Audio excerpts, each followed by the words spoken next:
بسم اللہ الرحمن الرحیم۔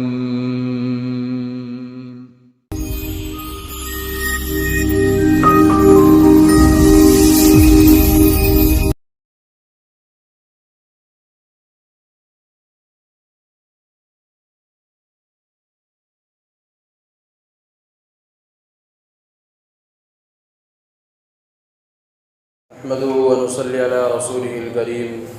الحمد لله نحمده ونستعينه ونستغفره ونؤمن به ونتوكل عليه ونعوذ بالله من شرور أنفسنا ومن سيئات أعمالنا من يهده الله فلا مضل له ومن يضلله فلا هادي له ونشهد أن لا إله إلا الله ونشهد أن سيدنا وسندنا ونبينا ومولانا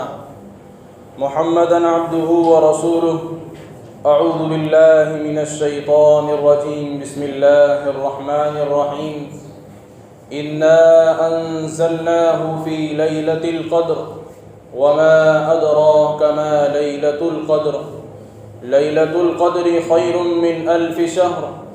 تنزل الملائكة والروح فيها بإذن ربهم من كل أمر سلام هي حتى مطلع الفجر۔ وقال النبي صلى الله عليه وسلم من قام ليلة القدر إيمانا واحتسابا غفر له ما تقدم من ذنبه رواه النسائي أو كما قال عليه الصلاة والسلام۔ عزیز ساتھیو، بزرگوں، اللہ تبارک و تعالیٰ نے مجھے اور آپ کو رمضان کا مبارک مہینہ عطا فرمایا، اور اس رمضان کے مبارک مہینے کا آدھا حصہ میرا اور آپ کا گزر چکا، اور اس میں ہم نے جو اعمال کیے ہیں وہ اللہ تبارک و تعالیٰ سے دعا ہے کہ اللہ تبارک و تعالیٰ ہمارے اعمال کو اپنی بارگاہ میں قبول فرمائیں، اور جو کمی اور کوتاہی ہوئی ہے اسے معاف فرمائیں۔ اب جو رمضان کا جو حصہ باقی ہے، ہمیں اس کو اللہ تبارک و تعالیٰ کی عبادتوں کے ساتھ، نوافلوں کے ساتھ، اسی طرح اللہ تبارک و تعالیٰ کی ذکر و اذکار کے ساتھ، قرآن کی تلاوتوں کے ساتھ، اور جو بھی اللہ تبارک و تعالیٰ نے عبادتیں بتائی ہیں ان تمام عبادتوں کے ساتھ، نیکیوں کے ساتھ گزارنا ہے۔ اس میں اللہ تبارک و تعالیٰ نے جو آخری عشرہ رکھا ہے، یہ مغفرت کا عشرہ چل رہا ہے، اور آخری عشرہ جو ہے وہ بہت فضیلت اور برکت والا ہے۔ اللہ کے نبی علیہ السلام نے ارشاد فرمایا کہ آخری عشرے کے اندر، رمضان کے آخری عشرے میں تم لیلۃ القدر کو تلاش کرو، بلکہ قرآن کریم کی اس کی فضیلت کے اوپر جو ہے اللہ تبارک و تعالیٰ نے جبرائیل امین کے ذریعے سے پوری سورت اسی کے اوپر نازل فرمائی ہے۔ اور سب سے پہلے اللہ تبارک و تعالیٰ نے فرمایا کہ ہم نے رمضان کے اندر لیلۃ القدر میں ہم نے قرآن کریم کو نازل فرمایا۔ ایک تو اس رات کی فضیلت، لیلۃ القدر کے رات کی فضیلت اللہ تبارک و تعالیٰ نے قرآن کریم کے ساتھ اس کو جوڑ دیا کہ اس کی فضیلت اتنی بڑی ہے، اتنی اہمیت والی رات ہے کہ اس رات ہی کے اندر اللہ تبارک و تعالیٰ نے آسمان سے زمین کے اوپر قرآن کریم کو نازل فرمایا۔ اور پھر آگے اللہ تبارک و تعالیٰ کہتے ہیں لیلۃ القدر خیر من 1000 شہر، کہ لیلۃ القدر جو ہے 1000 مہینوں سے بہتر ہے۔ یعنی وہ 1000 مہینے جس کے اندر لیلۃ القدر نہ آتی ہو، کہ اس لیلۃ القدر کے اندر عبادت کرنا ایسی تمام 1000 مہینوں سے بہتر ہے جس میں لیلۃ القدر نہ ہو۔ کہ آدمی 1000 مہینے اللہ تبارک و تعالیٰ کی عبادت میں گزار دے اور ایک رات لیلۃ القدر کی گزار دے تو وہ 1000 مہینے اس رات کا مقابلہ نہیں کر سکتے۔ اور اللہ کے نبی علیہ السلام بھی، حضرت عائشہ رضی اللہ تعالیٰ عنہ فرماتی ہیں کہ جب رمضان کی آخری عشرہ شروع ہو جاتا تو اللہ کے نبی علیہ السلام جو ہے اپنے کمر کو کس لیتے تھے، اور اپنے گھر والوں کو بھی اس رات کے اندر اور رمضان کی آخری راتوں کے اندر جگایا کرتے تھے عبادت کے لیے۔ تو اس کے ذریعے پتہ چلا کہ میں صرف اکیلا عبادت کروں مسجد میں جا کر یا گھر پر رہ کر، ایسا نہیں بلکہ اپنے گھر والوں کو بھی ترغیب دینا عبادت کی اور اللہ تبارک و تعالیٰ کے سامنے کھڑے ہونے کی۔ اور پھر آگے اللہ تبارک و تعالیٰ اس کی مزید فضیلت بیان کرتے ہوئے ارشاد فرماتے ہیں کہ تنزل الملائکۃ والروح فیہا، کہ اس میں اس رات کی فضیلت اتنی بڑی ہے، اس رات کی اہمیت اللہ کے نزدیک اتنی بڑی ہے کہ اس رات کے اندر اللہ تبارک و تعالیٰ فرشتوں کو آسمان سے زمین کے اوپر اتارتے ہیں، اور فرشتے ہر اس بندے کی دعا کے اوپر آمین کہتے ہیں جو اس رات کے اندر عبادت کرتا ہے، اللہ کے سامنے اپنے آنسو بہاتا ہے اور اللہ کے سامنے اپنی ضرورتوں کو، اپنے غموں کو رکھتا ہے، فرشتے اس پر آمین کہتے ہیں۔ اور جبرائیل امین کا تذکرہ الگ فرمایا کہ جبرائیل امین کو بھی اس رات میں نازل کیا جاتا ہے، حالانکہ جبرائیل امین کا کام تو یہ تھا کہ رسولوں کو، ان کو اللہ تبارک و تعالیٰ کا جو اللہ تبارک و تعالیٰ کی طرف سے جو پیغام آیا ہے وہ پہنچانا ہے، اور باقی ان کا دنیا کے اندر اترنے کا کوئی کام نہیں، بلکہ اللہ تبارک و تعالیٰ نے اس لیے اتارا تاکہ اس رات کی فضیلت اتنی بڑی ہے، اس رات کی اہمیت اللہ کے نزدیک اتنی بڑی ہے کہ اس کے اکرام کے لیے، اس کے عزت کے لیے جبرائیل امین کو بھی اس سرزمین پر اتارا گیا، کہ جبرائیل امین کو بھی حکم کیا گیا کہ تم بھی دوسرے فرشتوں کے ساتھ جو ہے زمین پر جاؤ، اور میرے بندے ہیں، اور جو بھی میرے بندے اس رات کے اندر اللہ کی عبادت کرتے ہیں، میرے سامنے کھڑے ہوتے ہیں اور اپنے ہاتھوں کو میرے سامنے پھیلاتے ہیں، تم ان کے دعاؤں پر آمین کہو۔ اور جب فرشتے آمین کہیں گے تو کوئی اس بات کے اندر ذرہ برابر بھی شک نہیں ہے کہ ہماری دعا اللہ کی بارگاہ میں قبول نہ ہو۔ ہو ہی نہیں سکتا کہ ہماری دعا اللہ تبارک و تعالیٰ قبول نہ کرے جب فرشتہ آمین کہنے والا ہو، اور جب فرشتوں کے اندر حضرت جبرائیل علیہ السلام آمین کہنے والے ہوں تو اللہ تبارک و تعالیٰ ان کی آمین کو، دعا کے اوپر آمین کو رد نہیں کر سکتے۔ جیسے اللہ کے نبی علیہ السلام نے جب ایک عمل کیا کہ ایک مرتبہ اللہ کے نبی علیہ السلام منبر کے اوپر تشریف فرما ہوئے، اور جب پہلے زینے کے اوپر پاؤں رکھا تو فرمایا آمین، دوسرے کے اوپر پاؤں رکھا تو فرمایا آمین، تیسرے کے اوپر پاؤں رکھا تو فرمایا آمین۔ جب اللہ کے نبی علیہ السلام خطبہ دے کر اترے تو صحابہ رضی اللہ تعالیٰ عنہ نے سوال کیا کہ یا رسول اللہ صلی اللہ علیہ وسلم، آج ہم نے آپ کے سامنے ہم نے ایسا عمل پایا ہے آپ سے کہ اس سے پہلے کبھی ہم نے ایسا نہیں دیکھا، کہ آپ ہر زینے کے اوپر چڑھتے تھے، منبر کے آمین کہتے جاتے تھے۔ تو اللہ کے نبی علیہ السلام نے ارشاد فرمایا کہ جس کا خلاصہ ہے کہ جب میں پہلے زینے پر چڑھا تو جبرائیل امین علیہ السلام میرے پاس وحی لے کر آئے، اور انہوں نے کہا کہ ہلاک ہو وہ شخص جس کو رمضان کا مبارک مہینہ مل جائے اور وہ اپنی مغفرت نہ کروا سکے۔ تو میں نے کہا آمین، اور پھر کہا کہ ہلاک ہو وہ شخص کہ جو اپنے والدین میں سے کسی ایک کو پاوے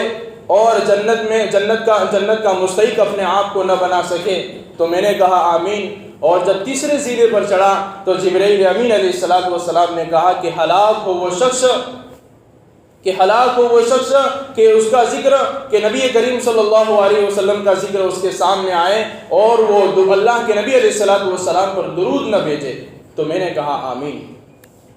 اب بتاؤ ان تینوں دعا کے اندر جو اللہ کے نبی علیہ السلام نے آخر میں آمین کہا ہے، کیا اللہ کے نزدیک آمین قبول نہیں ہوئی ہوگی؟ بد دعا دینے والے جبرائیل امین ہیں جو تمام فرشتوں کے اندر سب سے بڑے فرشتے ہیں، اور آمین کہنے والے وہ نبی ہیں جو تمام انبیاء علیہ السلام کے سردار ہیں۔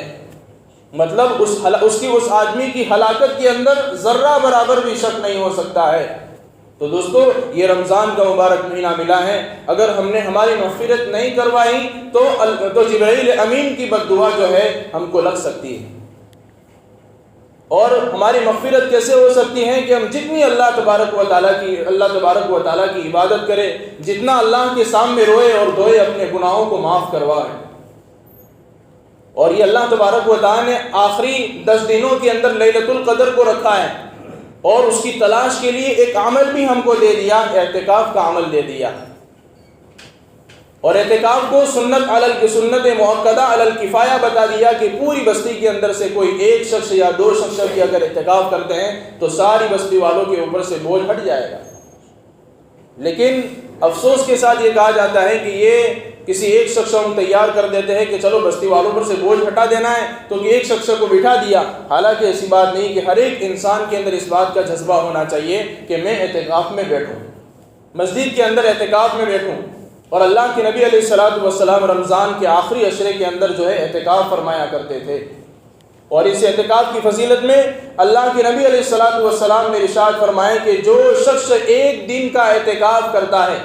کیا فرمایا؟ حضرت عبداللہ ابن عباس رضی اللہ تعالیٰ عنہ کی روایت ہے کہ جو شخص ایک دن کا اعتکاف کرتا ہے، اس شخص کی اور جہنم کے درمیان 3 خندق کے برابر فاصلہ ہو جاتا ہے، اور ایک خندق کی مسافت اور ایک خندق کی چوڑائی آسمان اور زمین کے برابر ہے۔ گویا وہ شخص جو ہے اتنے فاصلے کی، وہ جہنم سے اتنے فاصلے سے دور ہو گیا جیسے کہ اس کے اور جہنم کے درمیان 3 خندقیں کھود دی گئی ہو، اور ایک خندق کا فاصلہ کتنا ہے؟ جتنا آسمان اور زمین کے درمیان کا فاصلہ ہے۔ اور اللہ کے نبی علیہ الصلوۃ والسلام جو ہے رمضان کی آخری راتیں شروع ہو جاتی تھی،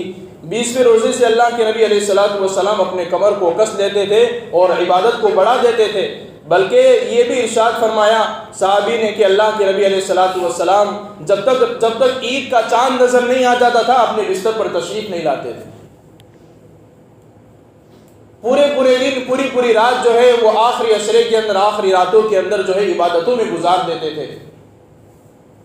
تو ہمیں بھی چاہیے کہ ان آخری عشرے کے اندر جو ہے رمضان کا مبارک مہینہ اللہ تبارک و تعالیٰ نے دیا ہے، اور آخری 10 دن ہوتے ہیں، کوئی مشکل نہیں ہوتا ہے کہ آدمی اگر ہمت کر لے، تھوڑا سا عزم کر لے، ارادہ کر لے، تو اس کے لیے یہ چیز کرنا آسان ہو جاتی ہے۔ اور اعتکاف کا مقصد کیا ہے؟ اعتکاف کا مقصد یہ ہوتا ہے کہ آدمی جو ہے پورے سال کے اندر جو ہے دنیا کے کاموں کے اندر پھنس کر، اور جو ہے دنیا کا مال کما کر جو ہے اس کا دل جو ہے گناہوں سے آلودہ ہو چکا ہوتا ہے، اور پھر وہ اللہ کے سامنے جب 10 دن کے لیے بیٹھتا ہے تو اس عزم کو لے کر بیٹھتا ہے کہ اللہ تبارک و تعالیٰ جب تک تو معاف نہیں کرے گا میں تیرے دربار کو چھوڑوں گا نہیں۔ یہ اپنے گناہوں کو معاف کروانے کا وقت ہے کہ آدمی عزم کر کے، ارادہ کر کے بیٹھ جائیں کہ میں سب سے بڑا گنہگار بندہ ہوں، مجھے سب سے زیادہ ضرورت ہے اپنے گناہوں کی معافی کروانے کی اللہ کے سامنے۔ اگر میں اعتکاف کے اندر بیٹھ گیا تو یہ میرا ہی فائدہ ہے، اس کے اندر کسی کا نقصان نہیں، اور 10 دن کا تو ہی مسئلہ ہے، اور کسی کو دکھانے کے لیے نہیں بلکہ صرف اللہ تبارک و تعالیٰ کو راضی کرنے کے لیے بیٹھنا ہے، اور جتنا ہو سکے اس کے اندر کثرت کے ساتھ عبادت کرنی ہے۔ اور دوسری حدیث میں اللہ کے نبی علیہ الصلوۃ والسلام نے ارشاد فرمایا کہ کان رسول اللہ صلی اللہ علیہ وسلم اذا دخل شد میزرہ واحیا لیلۃ وایقظ اہلہ۔ اور دوسری حدیث میں اللہ کے نبی علیہ الصلوۃ والسلام ارشاد فرماتے ہیں کہ آخری عشرے میں سنت اعتکاف ہوتا ہے، اور آخری عشرے میں اعتکاف کے فضائل و برکات سے سمجھا جا سکتا ہے کہ کتنی بڑی فضیلت والی وہ چیز ہے کہ آدمی ساری چیزوں کو چھوڑ کر، اپنے گھر والوں سے ہٹ کر، اپنے مال و دولت سے ہٹ کر، اپنے کاروبار سے ہٹ کر جو ہے مستقل اللہ تبارک و تعالیٰ کے سامنے، اللہ کے دربار میں وہ حاضر ہے 10 دن تک کے لیے۔ اب وہ کتنی ساری نیکیاں جو ہیں اپنے کھاتے کے اندر اور اپنے نامہ اعمال کے اندر جمع کروا سکتا ہے، کیونکہ ایک تو فرشتوں والا ماحول مسجد کے اندر ہوتا ہے، اور دوسرا رمضان کا مبارک مہینہ، اور رمضان کے مبارک مہینے میں آخری 10 راتیں، اور آخری 10 راتوں کے اندر اللہ کے نبی علیہ الصلوۃ والسلام نے ارشاد فرمایا کہ آخری 10 راتوں میں لیلۃ القدر کو تلاش کرو۔ اور اللہ تبارک و تعالیٰ نے اس کو چھپا کر کیوں رکھا؟ اگر اس کے اعمال کو اور اس چیز کو ظاہر کر دیا جاتا کہ یہ 21ویں شب کو آتی ہے، 23ویں شب کو آتی ہے، متعین کر دیا جاتا، تو ہم جو ہے نا اسی رات کو عبادت کرتے، باقی دوسری راتوں کو عبادت نہیں کرتے۔ تو اللہ تبارک و تعالیٰ نے جو ہے اس رات کی خصوصیت کو اور اس کے متعین کو ہٹا دیا کہ کون سی رات ہوگی یہ کسی کو معلوم نہیں ہے، اب تم کو تلاش کرنا ہے کہ طاق راتوں کے اندر تلاش کرنا ہے۔ 21 میں بھی ہو سکتی ہے، 23 میں بھی ہو سکتی ہے، اور اسی طرح 25 میں بھی ہو سکتی ہے، 27 میں بھی ہو سکتی ہے، 29 میں بھی ہو سکتی ہے۔ لیکن آج میں نے اور آپ نے جو سمجھ لیا ہے کہ 27ویں شب کو ہی صرف عبادت کرنی ہے، اسی رات کو لیلۃ القدر ہوتی ہے، حالانکہ ایسی بات نہیں ہے۔ لیلۃ القدر جو ہے پوری 10 راتوں کے اندر، کبھی رمضان کے اندر جو ہے 27ویں شب کو بھی ہوتی ہے، کبھی 21 میں بھی ہوتی ہے، الگ الگ پھرتی رہتی ہے، متعین نہیں ہے 27ویں شب کو۔ ہم جو ہے 27ویں شب میں عبادت کر کے جو ہے مطمئن نہ ہو جائیں، بلکہ جتنی بھی طاق راتی ہے ان طاق راتوں کے اندر جو ہے جاگے اور اللہ تبارک و تعالیٰ کی کثرت کے ساتھ عبادت کرے اور دعا کرے،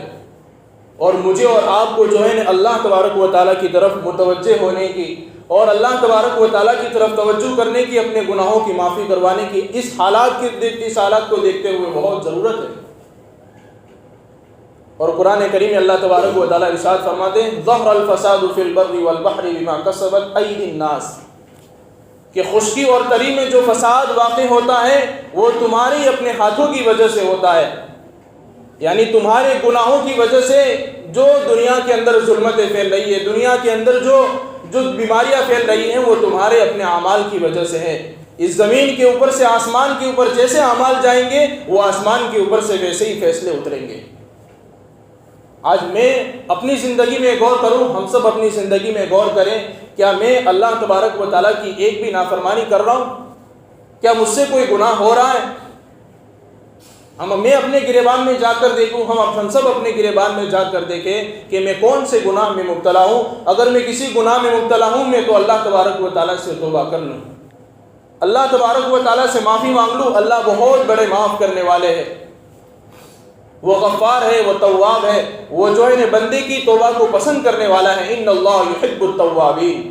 کہ اللہ تبارک و تعالیٰ بندے کی توبہ کو پسند فرماتے ہیں۔ تو ہم جو ہے اپنے آپ کو گنہگار سمجھ کر، اپنے آپ کو خطا کار سمجھ کر، اپنے آپ کو چھوٹا سمجھ کر جو اللہ کے سامنے پیش کریں، اپنے گناہوں کی معافی منگواوے، ورنہ اگر ہم نے گناہ نہیں چھوڑے، اللہ کی نافرمانی نہیں چھوڑی، تو یہ حالات جو ہے نا چلتے ہی رہیں گے، یہ بیماریاں چلتی ہی رہے گی، اموات کی کثرت ہوگی، یہ جب فحاشی عام ہو جائے گی۔ ہم ہماری زندگی کے اندر سے ایک گناہ کو ہٹائیں کہ میری زندگی کے اندر یہ گناہ ہے، ایک گناہ سے ہم توبہ کر لے، ہو سکتا ہے کہ اللہ تبارک و تعالیٰ اس کی بدولت اس بیماری کو دنیا سے ہٹا دے۔ اللہ سے معافی مانگنے کی دوستوں بہت ضرورت ہے، آج اللہ کی طرف توجہ کرنے کی بہت ضرورت ہے۔ ہم نے اپنی زندگی جو ہے اتنی غفلت کے ساتھ گزار دی، گناہوں کے ساتھ گزار دی ہے کہ اگر ہم کو اللہ تبارک و تعالیٰ کے سامنے ہاتھ اٹھا کر اللہ تبارک و تعالیٰ کے سامنے دعا کریں، ہم اس کے بھی اہل نہیں ہیں، لیکن پھر بھی اللہ تبارک و تعالیٰ تو اپنے بندے کو جب آتا ہوا دیکھتے ہیں تو اللہ تبارک و تعالیٰ خوش ہو جاتے کہ چلو میرا بندہ جو ہے میری طرف آ رہا ہے۔ اور حدیث پاک میں آتا ہے کہ جو شخص ایک بارش آتا ہے اللہ تبارک و تعالیٰ اس کی طرف ایک ہاتھ آتے ہیں، جو ایک ہاتھ آتا ہے اللہ تبارک و تعالیٰ اس کی طرف دو ہاتھ آتے ہیں، جو اللہ تبارک و تعالیٰ کی طرف چل کر آتا ہے اللہ اس کی طرف دوڑ کر آتے ہیں۔ ہم اپنا قدم تو اللہ تبارک و تعالیٰ کی طرف اٹھائیں، دیکھیے اللہ تبارک و تعالیٰ کی طرف سے کیسی مغفرت کی اور کیسے ہمارے رزق کے اندر برکت اور کیسی ہماری زندگی کے اندر پرسکون زندگی ہو سکتی ہے۔ لیکن سب سے پہلے قدم کس کی طرف سے اٹھنا ضروری ہے؟ بندے کی طرف سے قدم اٹھے تو اللہ تبارک و تعالیٰ کی طرف سے فیصلے آ سکتے ہیں۔ اسی لیے جو ہے آخری راتوں کے اندر جو ہے ہم جو طاق راتوں کے اندر ہو سکے تو پوری 10 راتوں کے اندر جو ہے اللہ کی عبادت کرنے میں مشغول ہو جائے۔ 10 دن تک نہیں سوئیں گے اور 10 دن تک اگر ہم کاروبار کو چھوڑ دیں گے تو ہمارا کیا جائے گا؟ ہم کو تو اللہ کے لیے ہی چھوڑنا ہے۔ اللہ تبارک و تعالیٰ اس راتوں کی بدولت جو ہے ہمارے کاروبار کے اندر برکت عطا فرمائیں گے، کیونکہ ہم نے صرف اللہ کے لیے چھوڑا ہے۔ اسی لیے اس راتوں کے اندر جو ہے جتنا ہو سکے اللہ تبارک و تعالیٰ کی عبادت کریں اور لیلۃ القدر کو تلاش کریں کہ کون سی رات میں لیلۃ القدر ہے، اور جو ہے اس کا صحیح اور بہترین عمل یہ ہے کہ طاق راتوں کے اندر ہم کو جاگنا ہے، اور جو ہے طاق راتوں کے اندر جاگیں گے اللہ کی عبادت کریں گے لیلۃ القدر ہم کو نصیب ہو جائے گی۔ اور ساتھ میں اعتکاف کا عمل بھی ہے، تو جو شخص جو ارادہ کرنا چاہتے ہیں اور اعتکاف کرنا چاہتے ہیں وہ نام لکھوا لیں تاکہ انتظام کرنے میں سمجھ میں آوے۔ اللہ تبارک و تعالیٰ جو ہے ہم سب کو ان تمام باتوں پر عمل کرنے کی توفیق عطا فرمائے۔ وآخر دعوانا الحمد للہ رب العالمین۔